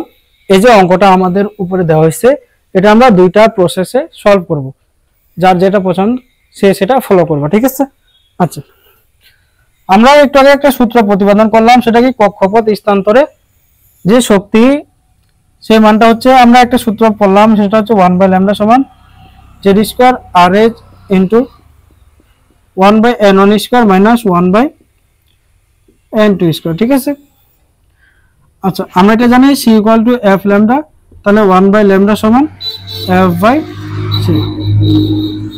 তাহলে 1/λ মানে 1/λ এর জায়গায় আমি এই জিনিসটা বসাবো, ঠিক আছে ভাই? f/c সমান z² RH 1/n1² minus n2², ঠিক আছে। এই পর্যন্ত আমরা বিষয়গুলো বুঝছি, ঠিক আছে ভাই? আচ্ছা, কম্পাঙ্কের যে মান সেটা আমাকে বলে দিছে কত? 2.46 × 10⁻⁴। আর আলোর বেগ আমরা শূন্য মাধ্যমের জন্য জানি 3 × 10⁻⁸, এটা আমাদের জানা মান, ঠিক আছে। সমান, যেহেতু হাইড্রোজেন পরমাণু বলছে, তাহলে জেড মানে পারমাণবিক সংখ্যা কত? 1। হাইড্রোজেনের পারমাণবিক সংখ্যা কত ভাই? 1 এর উপরে স্কয়ার ইনটু RH ছিল একটা ধ্রুবক, RH একটা ধ্রুবক, এর মান ছিল 1.096 10⁻⁷ এত মিটার ইনভার্স 1। এটা কি কোন ধ্রুবক? এটা ছিল রিডবার্গ ধ্রুবক। এই ধ্রুবকটার মান কত? 1.096 10⁻⁷ মিটার ইনভার্স 1। আচ্ছা, 1 আচ্ছা, প্রথমে ভূমি স্তরে ছিল, তাই না? কি বলছে? ভূমি স্তরে ইলেকট্রনকে আঘাত করলো, তার মানে প্রথমে ইলেকট্রনটা কোথায় ছিল ভাইয়া? ভূমি স্তর, অর্থাৎ 1 নাম্বার কক্ষপথে ছিল। তার মানে n1 এর মান কি? 1 এর উপরে স্কয়ার মাইনাস 1/n2। প্রথম স্তর থেকে কোথায় গেল মানে n2 এর মানটা আমাদের বের করা লাগবে, বুঝা গেছে? আচ্ছা, আমি যদি ক্যালকুলেশন করি ক্যালকুলেটর দ্বারা, 2.46 10⁻15 এই হচ্ছে 3 × 10⁸ সমান 1 এর স্কয়ার ইনটু, আচ্ছা এখানে তো একটা জিনিস লিখতে ভুলে গেছি, সেটা রিডবার্গ ধ্রুবক। এর মানটা, এই যে RH এর মানটা 1.096 10⁻⁷ ইনটু 1/1² মাইনাস 1/n2²। এখন ঠিক আছে, তাই না? আচ্ছা, 1 × 1.096 10⁻⁷ 1/1² মাইনাস এক্স, তাই না? তাহলে আমি 1/n2 এর স্কয়ার এই মানটা আমি পাইলাম 0.2518। এত আমি যদি এটাকে উল্টাই দিই মানে ব্যস্তকরণ করি তাহলে n2 স্কয়ার সমান, যদি আমি ইনভার্স করি তাহলে এটা পাবো 3.97। আচ্ছা, যদি আমি রুট করি তাহলে n2 এর মান কি পাবো? Root answer 1.99। আচ্ছা, 1.99 মানে এটাকে আমি প্রায় 2 লিখতে পারি না? 1.99 এটা সমান আমরা কি লিখতে পারি? ইজিলি 2 লিখতে পারি, ঠিক আছে? তাহলে আমি অতএব n2 এর যে মান সেটা আমি কি পাইলাম ভাইয়া? 2। তাহলে যে বিকিরণটা আমার প্রথম কক্ষপথে ইলেকট্রনকে আঘাত করছিল, সে আঘাতের জন্য এই কম্পাঙ্কের যে বিকিরণটা এই ইলেকট্রনকে আঘাত করছিল, আঘাত খাওয়ার পরে সেটা প্রথম স্তর থেকে লাফ দিয়ে কোথায় গেল ভাই? 2 নাম্বার কক্ষপথে। আমার কথা বোঝা গেছে? আচ্ছা,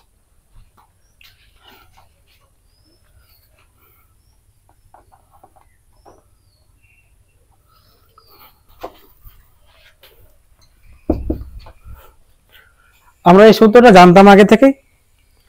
আমি জাস্ট এখানে 1/λ এর জায়গায় f/c বসাইছি। আচ্ছা, জেড এর যে মান হাইড্রোজেন পরমাণুর জন্য সেই মানটা 1, আর ঋৎবাক ধ্রুবকের একটা নির্দিষ্ট মান আছে সেই মানটা বসাইছি। এখানে 1 প্রথম ভূমি স্তর মানে n1 এর মান ছিল 1, আর n2 এর মান আমাদেরকে বের করা লাগবে।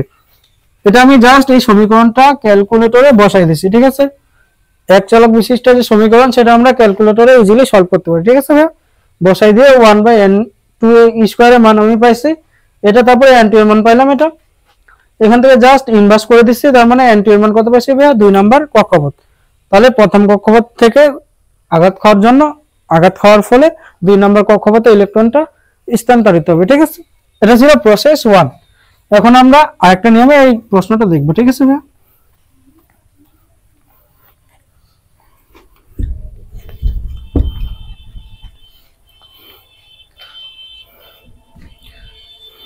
আচ্ছা, আমরা এখন 2 নাম্বার নিয়মে এই অঙ্কটা সলভ করব। আমরা বোর মডেল যে 3 নাম্বার স্বীকার্য ছিল, কি বোর পরমাণু মডেলের যে 3 নাম্বার স্বীকার্য ছিল, সেই স্বীকার্যে বলা হয়েছিল E2 E1 equal to HF, মানে যে কোনো দুইটা স্তরের শক্তির যে পার্থক্য সেটা প্লাঙ্ক ধ্রুবক এবং কম্পাঙ্কের গুণফলের সমান। এটা হচ্ছে মনে করো নিউক্লিয়াস, এটা প্রথম স্তর, এটা দ্বিতীয় স্তর, এটা তৃতীয় স্তর। প্রথম স্তরে ইলেকট্রনটা ছিল, এই ইলেকট্রনটা একটা বিকিরণ দ্বারা আঘাতপ্রাপ্ত হলো, তারপরে এখান থেকে স্থানান্তরিত হয়ে এখানে আসতে পারতো, অথবা অন্য কোনো শক্তি স্তরে স্থানান্তরিত হতে পারত। এখন এটাকে আমরা ধরে নিলাম প্রথম স্তর n1, আর এটা হচ্ছে যে কোনো কক্ষপথ n। এটা 2 নম্বরও হতে পারে, 3 নম্বর হতে পারতো, 4 নম্বরও হতে পারতো, যে কোনো একটা মানে আঘাত খাওয়ার পর যে কোনো একটা স্তরে যেতে পারতো। আমি সেটাকে ধরে নিলাম। আচ্ছা, সেটাকে ধরে নিলাম মনে করো n তম কক্ষপথ, ঠিক আছে? ভূমি স্তরে ছিল মানে n1 কক্ষপথে ছিল, আর লাফ দিয়ে সে n তম কক্ষপথে স্থানান্তরিত হলো, ঠিক আছে? তাহলে আমি এখানে লিখতে পারি En-E1 সমান HF। এই জিনিসটা আশা করি আমরা বুঝছি, ঠিক আছে ভাইয়া? মানে ভূমি স্তর থেকে n তম স্তরে গেল, n তম স্তর এটা 2 নম্বর হতে পারে, 3 নম্বর হতে পারে, 4 নম্বর হতে পারে, 5 নম্বর হতে পারে, বা অন্য যে কোনো স্তর হতে পারে। সেই উচ্চ স্তরটাকে আমরা কি ধরে নিছি? n ধরে নিছি, আর প্রথম স্তরকে আমরা n1 দ্বারা প্রকাশ করছি। বুঝা গেছে? আচ্ছা, তাহলে আমি লিখতে পারি এখানে En সমান, এটা মাইনাস আছে, এদিকে গেলে প্লাস হবে E1 প্লাস HF। এটা E1 মানে কি ভাইয়া? প্রথম স্তর, এটা শক্তি আমাকে দিছে 13.6 ইলেকট্রোভোল্ট। এই যে ভূমি স্তরের শক্তি -13.6 ইলেকট্রোভোল্ট। E1 এর মানটা আমাকে উদ্দীপকে বলে দিছে। বুঝা গেছে? আচ্ছা, তাহলে আমি লিখতে পারি এখানে En-E1 সমান HF, En সমান HF প্লাস E1। এইচ হচ্ছে প্লাঙ্ক ধ্রুবক, এই মানটা হচ্ছে 6.626 10 ইনভার্স 34। আর যে এফ মানে কম্পাঙ্কের যে মান সেটা আমাকে এখানে বলে দিচ্ছে 2.46 10 পাওয়ার 15 এত হয়, 2.46 10 পাওয়ার 15 হার্জ প্লাস E1 এর মানটা হচ্ছে -13.6 এত ইলেকট্রোভোল্ট। আচ্ছা আমি যে এই ইকুয়েশনটা লিখলাম তাই না, আমি ভুল লিখছি না ঠিক লিখছি ভাইয়া? আমি মূলত ভুল লিখছি কেন, এই এককটা হচ্ছে ইলেকট্রোভোল্ট আর এই যে আমি শক্তিটা লিখছি এখানে এই শক্তির একক হচ্ছে জুল, এটা জুল এটা ইলেকট্রোভোল্ট, দুই রকম একক হয়ে গেল না। তাহলে আমাকে কি করা লাগবে, এই 13.6 কে হলে মানে এই 13.6 কে হয় আমাকে জুলে প্রকাশ করা লাগবে অথবা এই যে জুলে মানটা আছে এটাকে ইলেকট্রোভোল্টে আমাকে প্রকাশ করা লাগবে। আমরা জানি 1 ইলেকট্রোভোল্ট সমান 1.6 10 ইনভার্স 19 জুল, ঠিক আছে ভাইয়া? আমি এটাকে ইলেকট্রোভোল্টে প্রকাশ করতে পারি অথবা এই ইলেকট্রোভোল্টকে জুলে প্রকাশ করতে পারি। তাহলে আমি কি করব, আচ্ছা En সমান E1 প্রথম কক্ষপথের শক্তি -13.6 এত ইলেকট্রোভোল্ট, আমি এখন এই যে জুলে মানটা ছিল এটাকে ইলেকট্রোভোল্টে প্রকাশ করব, ঠিক আছে? তাহলে এজ এর মান হচ্ছে 6.626 10 ইনভার্স 34, এফ এর মানটা হচ্ছে 2.46 10 পাওয়ার 15। আচ্ছা এই মানটা কিসে পাইলাম আমি, জুলে, 1 ইলেকট্রোভোল্ট সমান এত জুল, তাহলে অতএব 1 জুল সমান 1/1.6 10 ইনভার্স 19 ইলেকট্রোভোল্ট, মানে এই জুলকে ইলেকট্রোভোল্টে প্রকাশ করার জন্য 1.6 10 ইনভার্স 19 দ্বারা আমাকে ভাগ করা লাগবে। আমি কি করলাম 1.6 10 ইনভার্স 19, এখন এই মানটা কি হয়ে গেল ভাই, ইলেকট্রোভোল্ট, এটাও ইলেকট্রোভোল্ট এটাও ইলেকট্রন ভোল্ট, বুঝা গেছে? আচ্ছা আমি যদি এখন যোগ করি -13.6 ইনটু আচ্ছা সরি -13.6 প্লাস 6.626 10 ইনভার্স 34 ইনটু 46 10 পাওয়ার 15 হচ্ছে 1.6 10 ইনভার্স 19 কুলম্ব। তাহলে অতএব En সমান মানে এনতম কক্ষপথে যে শক্তি সেটা হচ্ছে -3.4125, এককটা কি ভাই, অবশ্যই ইলেকট্রোভোল্ট। আচ্ছা আমি এই যে শক্তিটা পেলাম এটা কোথাকার শক্তি, এটা কোথাকার শক্তি ভাই, এটা যদি মনে করো নিউক্লিয়াস হয় এটা প্রথম স্তর, এটা দ্বিতীয় স্তর, এটা তৃতীয় স্তর। এই প্রথম স্তরে যে শক্তি সেটা ছিল -13.6 ইলেকট্রোভোল্ট অর্থাৎ N1 মানে প্রথম স্তর। আঘাত খাওয়ার পরে একটা বিকিরণ এই এখানকার ইলেকট্রনটাকে আঘাত করলো, আঘাত খাওয়ার পরে এটা এখানে আসতে পারে এখানে আসতে পারে বা অন্য যে কোনো স্তরে যেতে পারে, বুঝা গেছে? আচ্ছা তাহলে কি হলো, এখন আমি যে শক্তিটা পাইলাম এইটা মূলত প্রথম কক্ষপথ থেকে যে কক্ষপথে গেছে ওই কক্ষপথের মোট শক্তির যে মান সেই মানটা আমরা পাইছি -3.4125 এত ইলেকট্রোভোল্ট, মানে এনতম কক্ষপথের শক্তি এটা। আচ্ছা আমরা একটা জিনিস জানি, কি জিনিসটা ভাই, এনতম কক্ষপথের যে শক্তি En সমান -13.6 ইনটু Z²/n², এটা আমরা 3 নম্বর লেকচারে মূলত আলোচনা করছি তাই না? তাহলে এই জিনিসটা হচ্ছে এনতম কক্ষপথের শক্তি, এটা সমান কি লিখবো আমি -13.6 ইনটু Z²/n²। আমি এই যে শক্তিটা পাইছি এটা হচ্ছে আঘাত খাওয়ার পরে যে নতুন স্তর গমন করলো সেই নতুন স্তরের মোট শক্তি। আর আমরা জানি এটাকে যদি আমরা এনতম কক্ষপথ ধরে নিই তাহলে এনতম কক্ষপথের যে মোট শক্তি সেই সূত্রটা ছিল -13.6 ইনটু Z²/n², বুঝা গেছে? আচ্ছা তাহলে আমরা কি লিখতে পারবো এখন, এখানকার মাইনাস আর এখানকার মাইনাস কাটা গেল, 3.4125 সমান 13.6 ইনটু Z²/n²। এই পর্যন্ত আশা করি আমাদের কারো কোনো সমস্যা নাই। আমি যদি একটু মুছে দিই এখানে,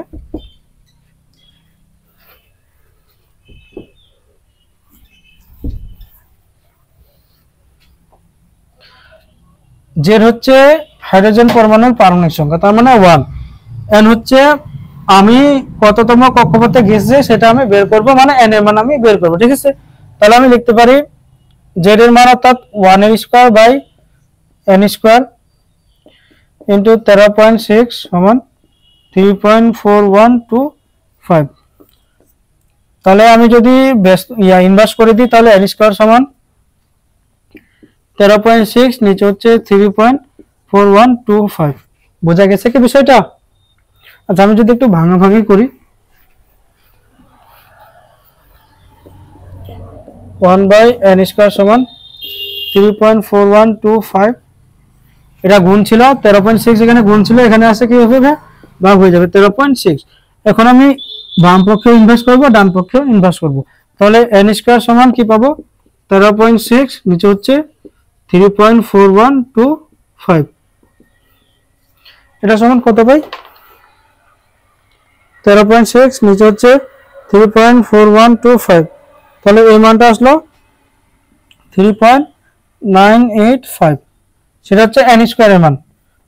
তাহলে এন এর মান যদি আমি বের করি তাহলে এটাকে রুট করব না, 3.985।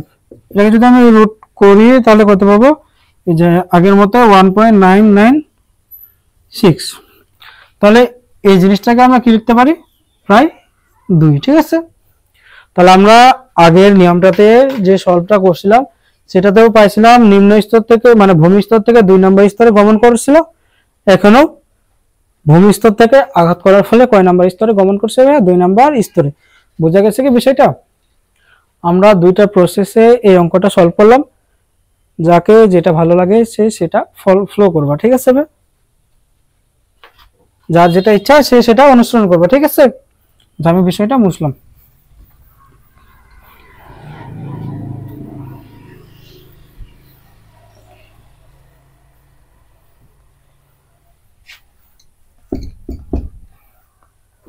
উৎপাদন করছি মূলত ক্লাস শুরু করার পরে এই যে কক্ষপথ স্থানান্তরে শোষিত বা বিকিরিত শক্তির কম্পাঙ্ক, তরঙ্গদৈর্ঘ্য এর রাশিমালাগুলো প্রতিপাদন করছিলাম। তারপরে কয়েকটা ম্যাথ প্র্যাকটিস আমরা করলাম, তাই না ভাইয়া? অর্থাৎ আমরা ম্যাথ আজ থেকে শুরু করছি, আরো কয়েকটা লেকচারে আমরা বিস্তারিতভাবে ম্যাথগুলো সমাধান করবো ইনশাল্লাহ, একদম বেসিক থেকে অ্যাডভান্স পর্যন্ত।